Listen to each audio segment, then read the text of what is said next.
Poems, Series 2, by Emily Dickinson. Preface. The eagerness with which the first volume of Emily Dickinson's poems has been read shows very clearly that all our alleged modern artificiality does not prevent a prompt appreciation of the qualities of directness and simplicity in approaching the greatest themes, life and love and death.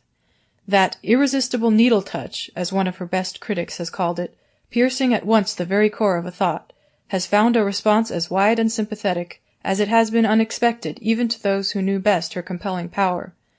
This second volume, while open to the same criticism as to form with its predecessor, shows also the same shining beauties. Although Emily Dickinson had been in the habit of sending occasional poems to friends and correspondents, the full extent of her writing was by no means imagined by them.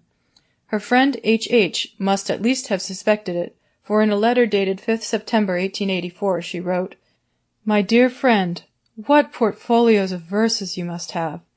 It is a cruel wrong to your day and generation that you will not give them light. If such a thing should happen as that I should outlive you, I wish you would make me your literary legatee and executor. Surely after you are what is called dead, you will be willing that the poor ghosts you have left behind should be cheered and pleased by your verses, will you not? You ought to be. I do not think we have a right to withhold from the world a word or thought, any more than a deed, which might help a single soul. Truly yours, Helen Jackson." The portfolios were found, shortly after Emily Dickinson's death, by her sister and only surviving housemate. Most of the poems had been carefully copied on sheets of note paper and tied in little fascicules, each of 6 or 8 sheets. While many of them bear evidence of having been thrown off at white heat, still more had received thoughtful revision. There is the frequent addition of rather perplexing footnotes, affording large choice of words and phrases. And in the copies which she sent to friends, sometimes one form, sometimes another, is found to have been used.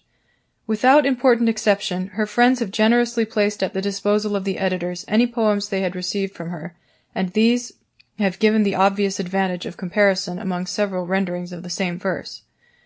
To what further rigorous pruning her verses would have been subjected had she published them herself, we cannot know. They should be regarded in many cases as merely the first strong and suggestive sketches of an artist, intended to be embodied at some time in the finished picture. Emily Dickinson appears to have written her first poems in the winter of 1862. In a letter to one of the present editors, the April following, she says, "I made no verse but 1 or 2 until this winter." The handwriting was at first somewhat like the delicate running Italian hand of our elder gentlewomen, but as she advanced in breadth of thought, it Sample complete. Ready to continue?